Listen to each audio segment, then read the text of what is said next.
और electrolytic cell के बारे में आपको मैंने बताया था कि इलेक्ट्रोलाइटिक सेल जो था वो नॉन स्पॉन्टेनियस है, रिएक्शन जो था वो नॉन स्पॉन्टेनियस होता है और उसके अंदर रिएक्शन इरिवर्सिबल होता है, वापस रिवर्स नहीं होगा। और इलेक्ट्रोलाइट सेल में इलेक्ट्रिकल एनर्जी को यूज किया जाता है केमिकल चेंज को लाने के लिए, मतलब इलेक्ट्रिकल एनर्जी को केमिकल एनर्जी में कन्वर्ट किया जाता है और इलेक्ट्रोलाइट सेल के अंदर केमिकल एनर्जी वापस इलेक्ट्रिकल एनर्जी में तब्दील नहीं होगी, मगर रिएक्शन वो रिवर्स नहीं होगा। अच्छा, अब आते हैं इलेक्ट्रोलाइटिक सेल में अगर किसी का इलेक्ट्रोलाइसिस करें तो कैथोड और एनोड के प्रोडक्ट क्या बनेंगे। कल हमने नेल्सन सेल भी आपको मैंने पढ़ाया था, कल आपको मैंने डाउन सेल भी पढ़ाया था। डाउन सेल के अंदर क्या करते हैं हम, मोल्टिन सोडियम क्लोराइड की इलेक्ट्रोलाइसिस करते हैं। मोल्टिन का मतलब उसके अंदर वाटर वगैरह नहीं होगा। जो केटाइंस हैं वो कैथोड पर जाएंगे, जो एनाइंस होंगे वो एनोड पर जाएंगे। तो कैथोड पर जाएगा सोडियम मेटल और एनोड पर जाएगा क्लोरीन गैस। अब आते हैं इलेक्ट्रोलाइसिस और उसके प्रोडक्ट्स कौन से होंगे।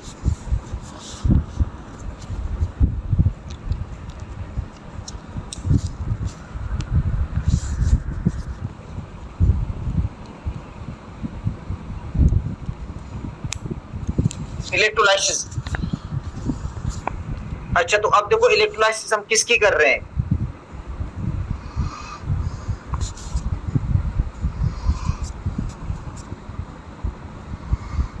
तो यहां पे मैं लिख देता हूं इलेक्ट्रोलाइट। तो इलेक्ट्रोलाइट उसको कहा जाता है जिसमें आप इलेक्ट्रिक करंट पास करेंगे। देखो इलेक्ट्रोलाइट उसको कहते हैं जिसमें से आप इलेक्ट्रिक करंट पास करते हैं, वो इलेक्ट्रोलाइट होगा।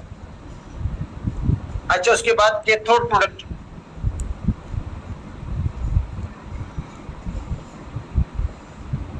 और एनोड का प्रोडक्ट कौन सा होगा। अच्छा, तो अब हम लेते हैं पहले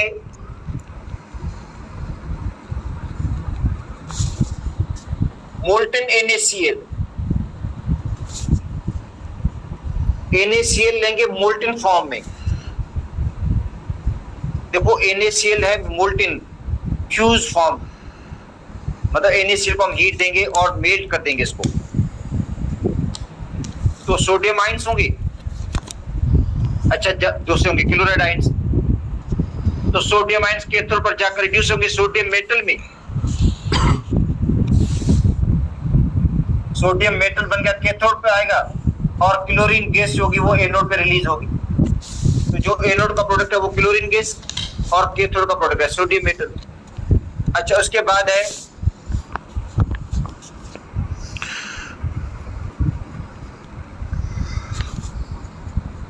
एक्वस कॉपर क्लोराइड। देखो कॉपर क्लोराइड है एक्वस फॉर्म में।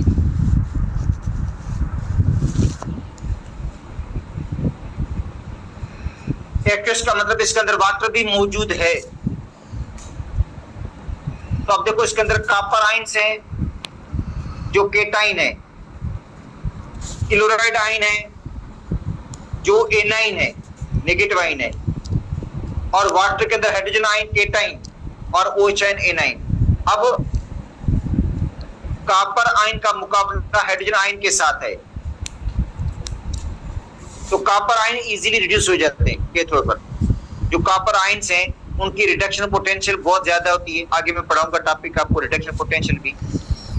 तो कॉपर जो आयंस है उनकी रिडक्शन पोटेंशियल ज्यादा है, इसलिए कॉपर आयंस जो होंगे रिड्यूस हो जाएंगे कैथोड पर कॉपर मेटल में।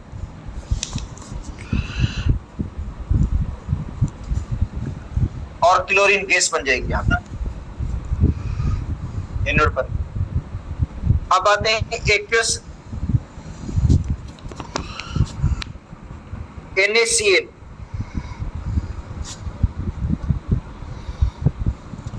अब देखो NaCl एक्वस फॉर्म में है, NaCl है, तो अब इसके अंदर सोडियम आयन, केटाइन और क्लोराइड एनाइन, और वाटर के अंदर हाइड्रोजन आयन और OH आयन से। अब बताएं किसकी रिडक्शन होगी। तो याद कर लो सोडियम आयंस की जो रिडक्शन पोटेंशियल है वो माइनस की होती है, और जो हाइड्रोजन आयंस वाटर में मौजूद हैं वो इजीली रिड्यूस हो जाते हैं। वो क्या हो जाते हैं? इजीली रिड्यूस हो जाते हैं। तो जो कैथोड प्रोडक्ट होगा वो होगा हाइड्रोजन गैस, और एनोड पर क्या होगा? क्लोरीन गैस होगा, क्योंकि OH आयन के मुकाबले में जो क्लोराइड आयंस है वो इजीली ऑक्सीडाइज हो जाते हैं। देखो OH के मुकाबले में क्लोराइड आयंस होंगे वो इजीली, तो ये प्रोडक्ट हो गया इसका एक्वस NaCl का।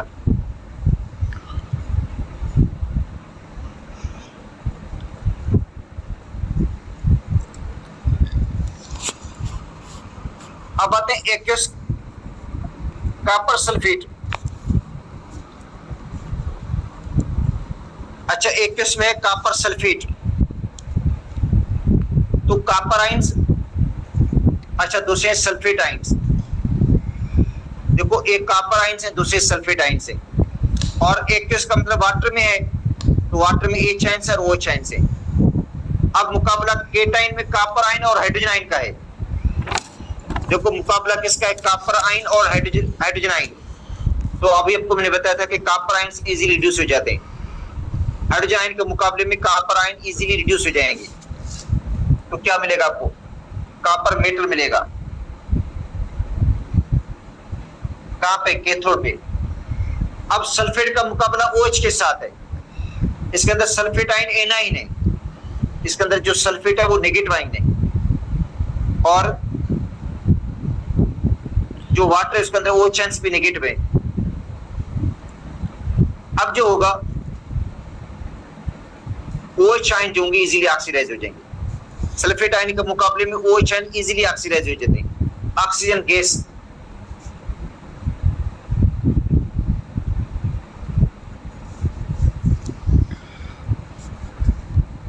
Aqueous sulphuric acid. अब क्या है? एक्वस सल्फ्यूरिक एसिड है, तो सल्फ्यूरिक एसिड में हाइड्रोजन आयन और वाटर में भी हाइड्रोजन आयन। इसका मतलब है दोनों साइड पर केटाइन तो सेम हो गए। देखो सल्फ्यूरिक एसिड में हाइड्रोजन आयंस हैं और वाटर में भी हाइड्रोजन आयंस हैं। इसका मतलब है कैथोड का प्रोडक्ट क्या होगा?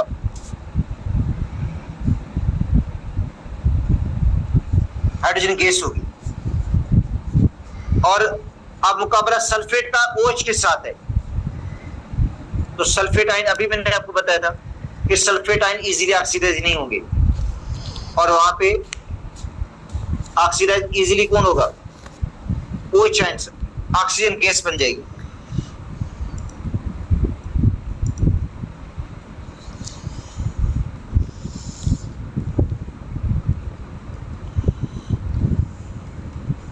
अच्छा अब देखो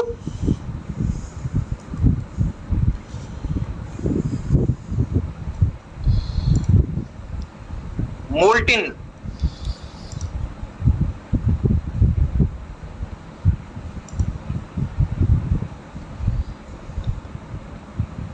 मोल्टिन कैल्शियम क्लोराइड है। देखो मोल्टिन है, मोल्टिन का मतलब है पिघला हुआ कैल्शियम क्लोराइड। देखो कैल्शियम क्लोराइड है मोल्टिन फॉर्म में, तो कैल्शियम आयंस कैथोड पर जाएंगे, कैल्शियम मेटल बन जाएगा,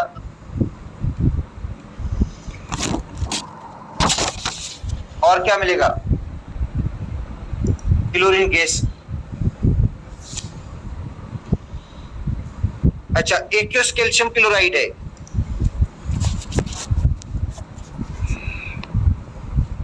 अब आते हैं एक्वस कैल्शियम क्लोराइड। एक्वस का मतलब इसके अंदर वाटर भी है,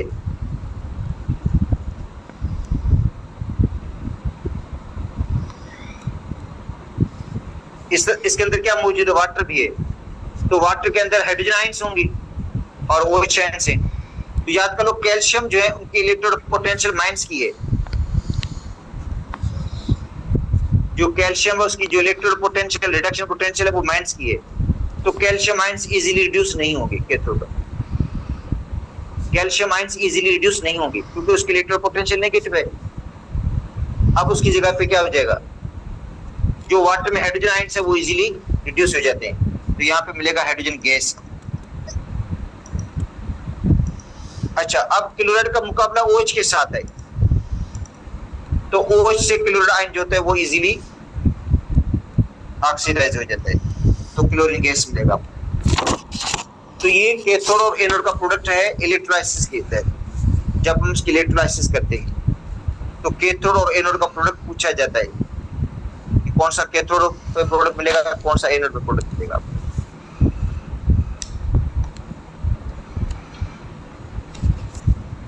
तो इलेक्ट्रोलाइटिक सेल हमने पढ़ लिया।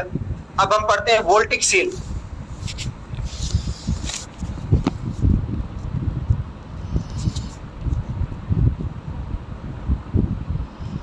या galvanic cell.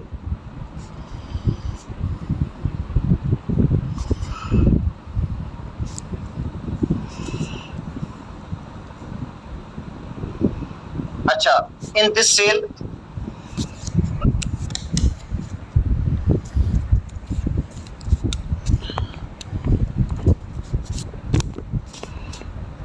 electricity is produced.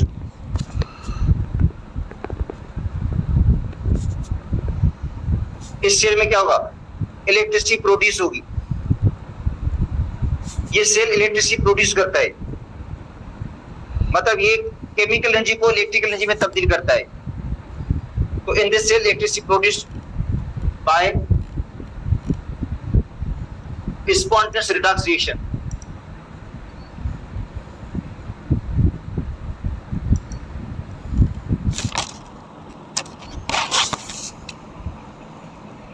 Spontaneous redox reaction से, देखो स्पॉन्टेनियस रिडक्स रिएक्शन है और स्पॉन्टेनियस रिडक्स रिएक्शन से इलेक्ट्रिसिटी जनरेट होती है।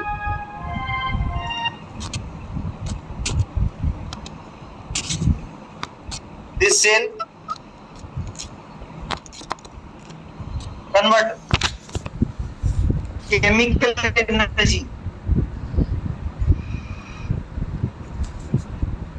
To electrical energy.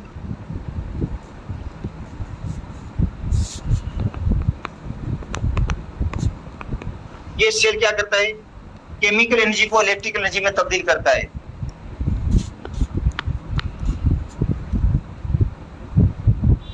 With help of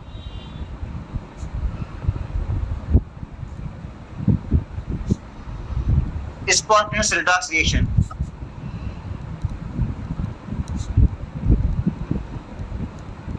उसके अंदर जो रिडक्स रिएक्शन होगा वो क्या होगा, स्पॉन्टेनियस होगा। तो इसका मतलब है ये जो वोल्टिक सेल या गैल्वानिक सेल है, ये केमिकल एनर्जी को कन्वर्ट करता है इलेक्ट्रिकल एनर्जी।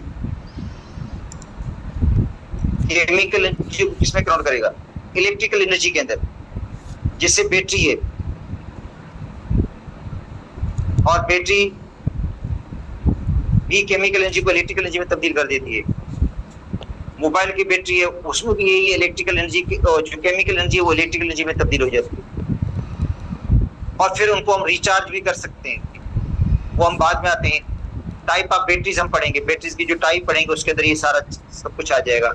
मगर ये जो वोल्टिक सेल है या गैल्वानिक सेल है, ये केमिकल एनर्जी को इलेक्ट्रिकल एनर्जी में तब्दील करता है with help of spontaneous redox reaction. ठीक है। अच्छा, वोल्टिक सेल कंसिस्ट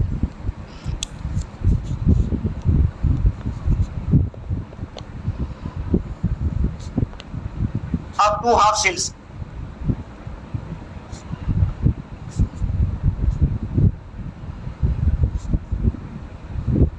अच्छा, तो वोल्टिक सेल के अंदर दो हाफ सेल्स होते हैं।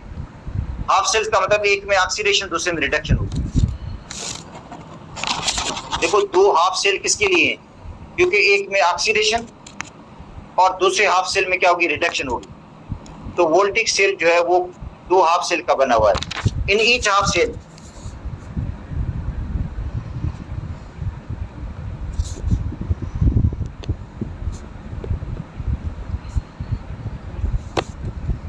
हर हाफ सेल के अंदर क्या होता है, मेटल प्लेट।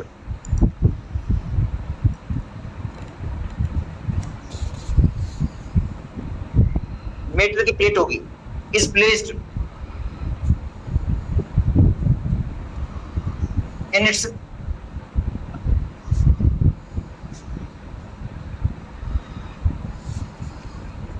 Electrolytic solution.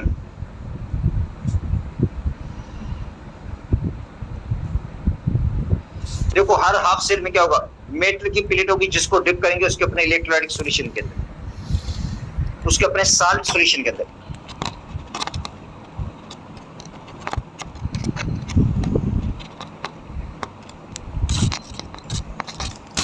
अब देखो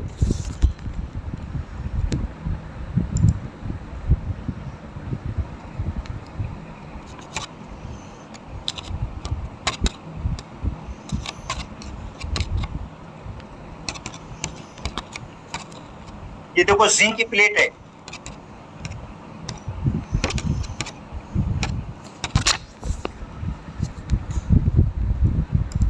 जिंक प्लेट है, देखो जिंक की राड है जिसको डिप किया हुआ है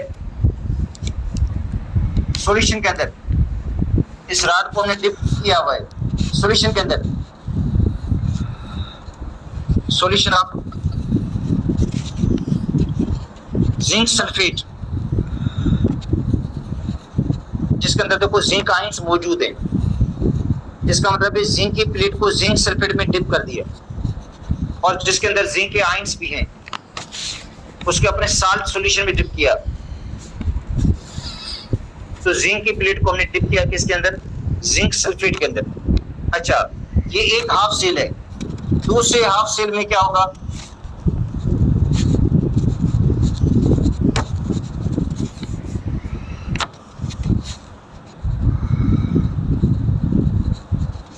कॉपर प्लेट है,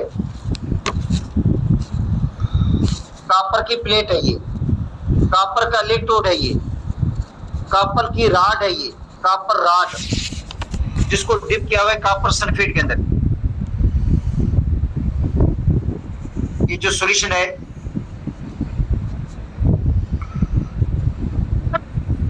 ये किसका है, कॉपर सल्फेट सॉल्यूशन है जिसके अंदर कॉपर आयंस हैं। तो इसका मतलब है जो वोल्टेज सेल है उसके अंदर दो हाफ सेल्स होते हैं, एक में ऑक्सीडेशन होगी दूसरे में रिडक्शन होगी। स्पॉन्टेनियस तरीके से हर हाफ सेल के अंदर मेटल की प्लेट होगी जिसको डिप करेंगे, जिसको आप रखेंगे उसके अपने साल्ट के सॉल्यूशन में। अगर जिंक की प्लेट है तो जिंक सल्फेट में, कॉपर की प्लेट तो कॉपर सल्फेट के अंदर। अच्छा यहाँ पे क्या होगा, एक इन्वर्टेड जो है एक ट्यूब लगा देते हैं, देखो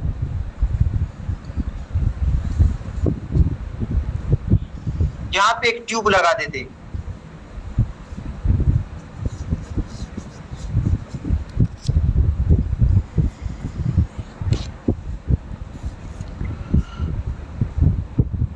यहां पे एक ट्यूब लगेगी, इसको कहा जाता है साल्ट ब्रिज।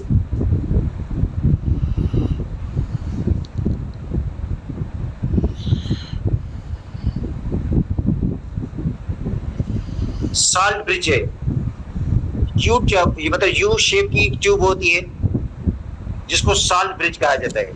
इसके अंदर एक इनर्ट इलेक्ट्रोलाइट ऐड कर देते हैं। क्या ऐड करते हैं इसके अंदर, एक inert electrolyte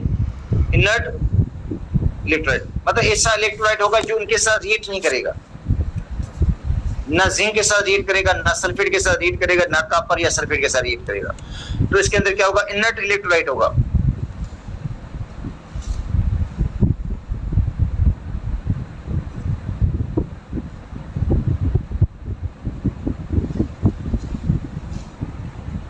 inert electrolyte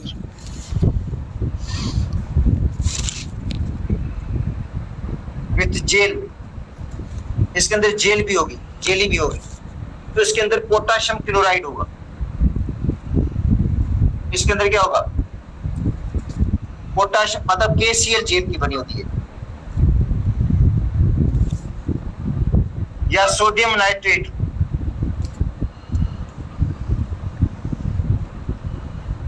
jail होती है, ठीक है। KCl या सोडियम नाइट्रेट जेल होती है, मतलब इसके अंदर फिल करेंगे। एक इनर्ट इलेक्ट्रोलाइट फिल किया जाता है इसके अंदर, साल्ट ब्रिज। अच्छा, इसका काम है सर्किट को कंप्लीट करना। ये जो साल्ट ब्रिज है इसका काम है सर्किट को ये कंप्लीट कर देती है और दो सॉल्यूशन को मिक्सिंग से ये बचा लेती है और इसके जरिए आयन की ट्रांसफर होती है। ये जो साल्ट ब्रिज है इसके जरिए आयन की ट्रांसफर होगी, आयन ट्रांसफर होगी ताकि इलेक्ट्रिकल न्यूट्रलिटी मेंटेन रहे। चलो आगे मैं सारा प्रोसीजर बता दूंगा आपको समझ में भी आ जाएगा। तो देखो, ये एक हाफ सेल, ये दूसरा हाफ सेल, इन दो हाफ सेल के बीच में क्या लगी हुई? साल्ट ब्रिज लगी हुई है जो सर्किट को कंप्लीट कर रही है। अच्छा, इन इलेक्ट्रोड्स को कनेक्ट किया जाएगा एक मीटर के साथ जिसको वोल्ट मीटर कहा जाता है।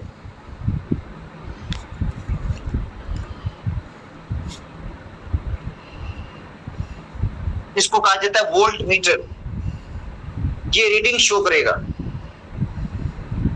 पोटेंशियल डिफरेंस को शो करेगा। ये इसको पोटेंशियोमीटर भी कहा जाता है, वोल्ट मीटर या पोटेंशियोमीटर भी कहा जाता है, जो आपको बता देगा डिफरेंस ऑफ द पोटेंशियल के डिफरेंस को बता देगा। तो आप देखो, ये वोल्टिक सेल बन गया। इस वोल्टिक सेल के अंदर क्या है? दो हाफ सेल्स हैं। हर हाफ सेल में क्या है? मेटल की प्लेट है जिसको डिप किया हुआ उसके अपने साल्ट के सॉल्यूशन में, जिंक की प्लेट को जिंक सल्फेट में, कॉपर की प्लेट को कॉपर सल्फेट के अंदर। ये साल्ट ब्रिज है जो सर्किट को कंप्लीट कर देती है और दोनों सॉल्यूशन को मिक्सिंग से बचा लेती है। इसके जरिए आयन की ट्रांसफरेंस होगी, आयन ट्रांसफर होंगे, आयन की ट्रांसफर, केटाइन और एनाइन ट्रांसफर होंगे इसके तहत, और ताकि इलेक्ट्रिकल न्यूट्रलिटी मेंटेन रहे। और ये पोटेंशियोमीटर जो आपकी रीडिंग बता देगा। अच्छा, अब आते हैं, मैं आपको बता दूं, जिंक जो है, जिंक आयंस दो इलेक्ट्रॉन गेन करते हैं, जिंक मेटल बन जाता है। तो जिंक में रिडक्शन हो रही है, जिंक आयंस रिड्यूस हो रहे हैं। देखो, जिंक आयंस क्या हो रहे हैं? रिड्यूस। तो इसकी रिडक्शन पोटेंशियल है, जिंक आयंस की एक रिडक्शन पोटेंशियल की वैल्यू है। तो जिंक आयन की रिडक्शन पोटेंशियल की वैल्यू जो है, जिसको हम कहते हैं ई रिडक्शन, वो है -0.76 वोल्ट। तो देखो, जिंक की जो रिडक्शन पोटेंशियल है वो है -0.76 वोल्ट।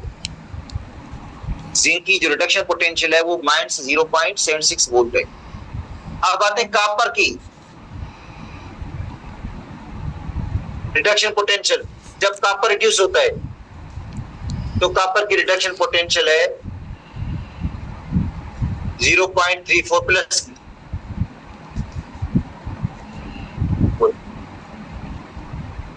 अच्छा, तो दोनों की रिडक्शन पोटेंशियल आपको दी हुई है, जिंक की भी दी हुई है, कॉपर की भी।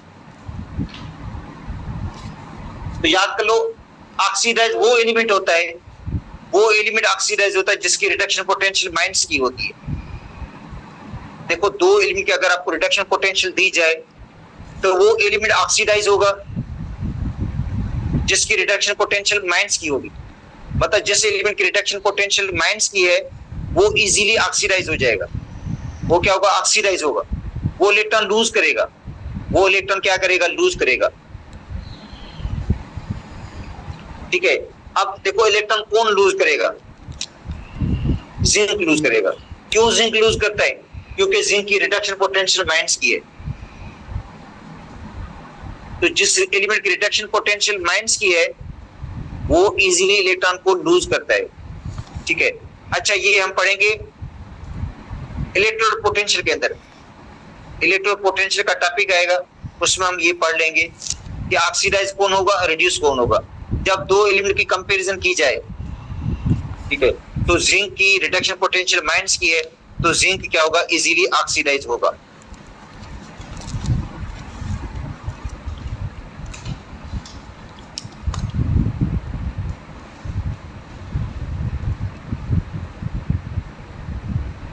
तो देखो, जिंक ऑक्सीडाइज हो गया।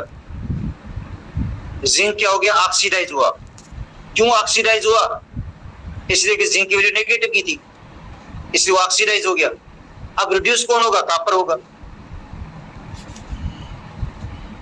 इन दोनों वैल्यूज को देखकर हमने तजिया यही किया है कि जिंक ऑक्सीडाइज होगा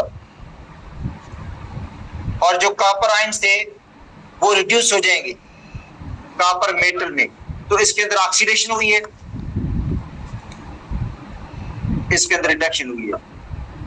अब आप ऐड कर दो इस रिएक्शन को, अब क्या कर दो, उसको सम कर दो,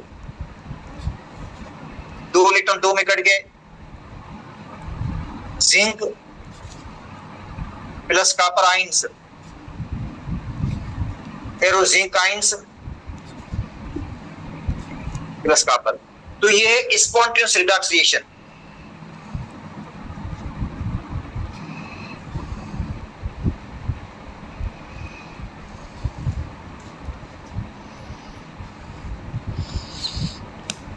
ये रिएक्शन स्पॉन्टेनियस होगा। स्पॉन्टेनियस का मतलब है खुद ब खुद होगा, खुद ब खुद जिंक ऑक्सीडाइज हो जाएगा, कॉपर रिड्यूस हो जाएगा। देखो जिंक के अंदर क्या हुई है, ऑक्सीडेशन, और कॉपर के अंदर क्या हुई है, रिडक्शन। इसको कहते हैं रिडक्स रिएक्शन।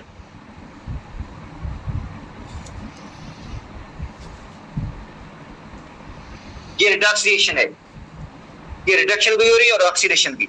अच्छा, तो रिडक्स रिएक्शन की या पोटेंशियोमीटर रीडिंग कितनी बताएगा, ये जो पोटेंशियोमीटर वोल्ट मीटर ये रीडिंग बताने के लिए, ठीक है, ये आपको रीडिंग बता देगा कि पोटेंशियोमीटर मतलब जो है वो कितनी इसकी रीडिंग है, कितना फर्क है, पोटेंशियल का फर्क कितना है दोनों के बीच में, तो इसको हम कहते हैं ई सेल।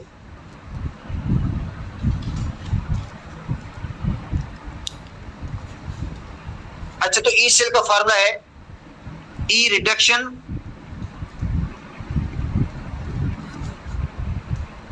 प्लस ई ऑक्सीडेशन।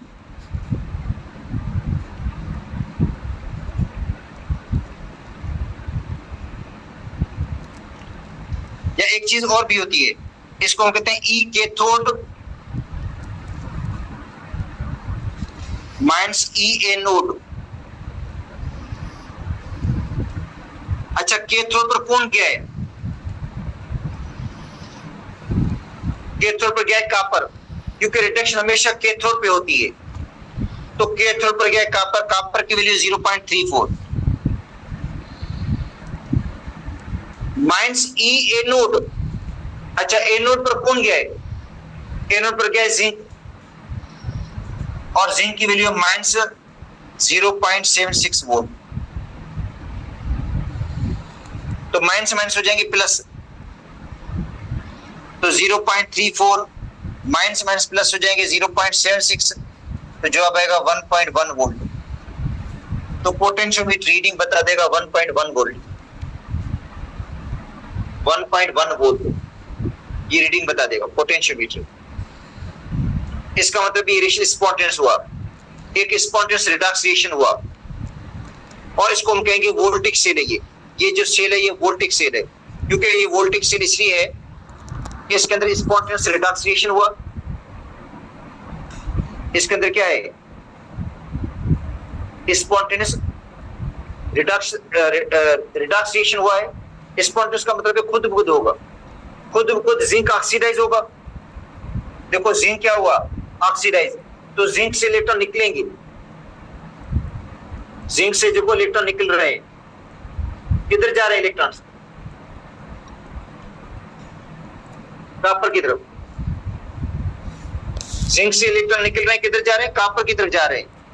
देखो जिंक ऑक्सीडाइज हो रहा है, जिंक इलेक्ट्रॉन लूज कर रहा है, अच्छा वो जो इलेक्ट्रॉन लूज होंगे सर्किट के जरिए इधर जाएंगे, यहाँ पे जो कॉपर आयंस होंगे उन इलेक्ट्रॉन को गेन कर लेंगे, कॉपर आयंस क्या करेंगे, गेन करेंगे, और कॉपर मेटल में तब्दील हो जाएगा।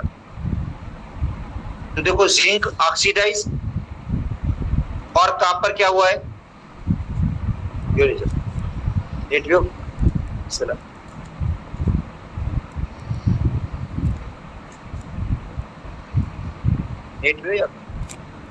अच्छा,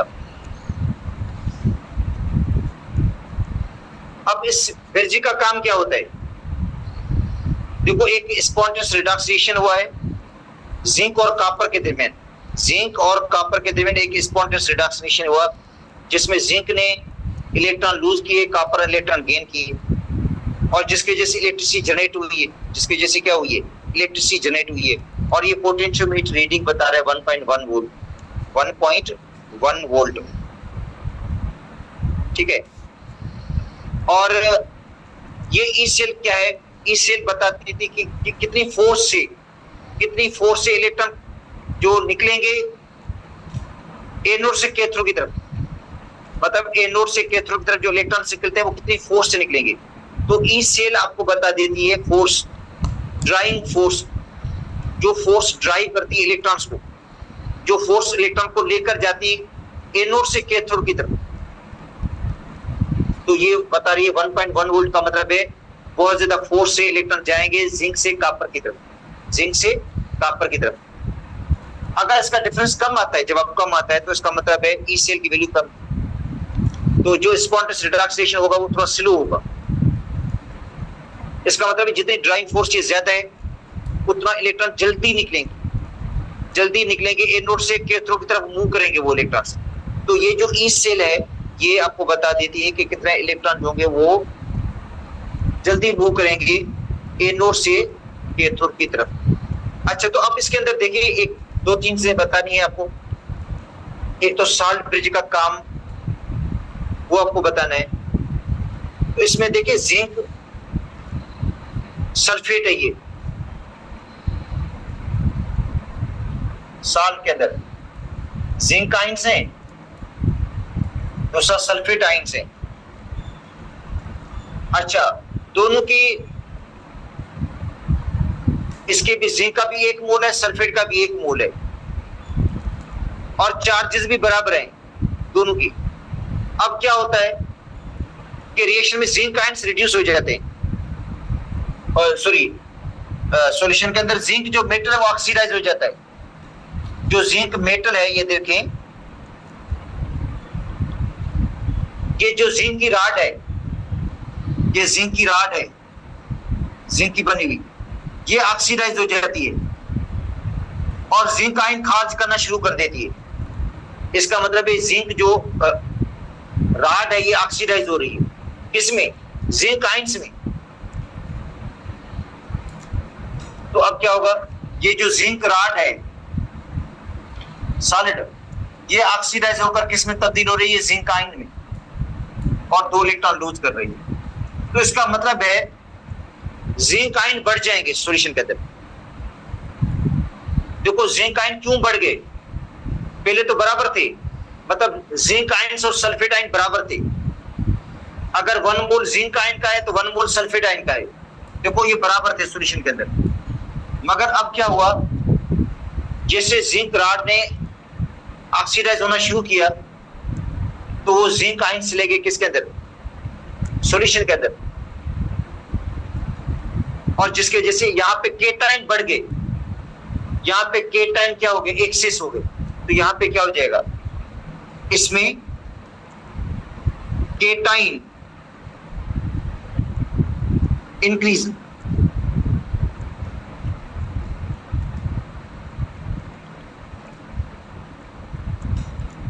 केटायन जिंक आयन इंक्रीज हो जाएंगे। अच्छा, क्यों जिंक आयन इंक्रीज हो रहे हैं, इसलिए कि जो अब राड है ये भी ऑक्सीडाइज हो रही है, क्योंकि जो जिंक की प्लेट आपने डिप की थी वो ऑक्सीडाइज होकर जिंक आयन बना रही है, इसलिए जिंक आयंस तादाद में क्या हो गए, तादाद में बढ़ गए, क्वांटिटी में जिंक आयंस बढ़ गए। फिर जो जिंक सल्फेट में जिंक आयंस और सल्फेट आयन की कंसंट्रेशन बराबर थी, उनके मोल्स बराबर थे, अब जिंक आयंस बढ़ गए, मतलब केटायन बढ़ गए। अच्छा, अब आते हैं दूसरा कंपार्टमेंट, जहां पे क्या था, कॉपर सल्फेट था। दूसरे कंपार्टमेंट में कॉपर सल्फेट है, तो उसके अंदर कॉपर आयंस और सल्फेट आयन की कंसंट्रेशन बराबर है, कॉपर आयन और सल्फेट आयन की कंसंट्रेशन बराबर है, चार्जेस भी बराबर हैं, मगर उसमें हो क्या रहे, उसके अंदर कॉपर आयंस रिड्यूस हो रहे हैं, कॉपर आयंस रिड्यूस हो रहे हैं। इसके अंदर कॉपर मेटल के अंदर तो इसका मतलब है कॉपर आयंस कम होने लगेंगे। देखो जो सेकंड कंपार्टमेंट है इसके अंदर कॉपर रिड्यूस हो रहा है। देखो रिडक्शन किसके अंदर हो रही है? कॉपर आयंस के अंदर। ये कॉपर आयंस रिड्यूस हो रहा है, कॉपर आयन जो है वो रिड्यूस हो रहा है। तो इसका मतलब है कॉपर आयंस जो इसके अंदर मौजूद है ये क्या हो जाएंगे? रिड्यूस होंगे कॉपर मेटल के अंदर। कॉपर मेटल के अंदर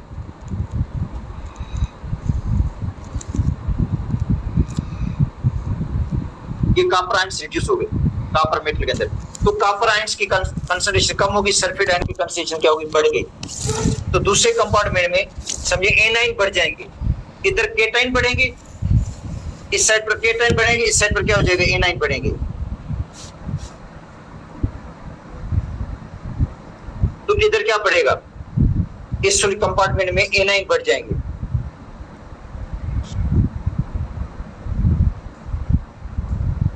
एनाइन सल्फेट इंक्रीज।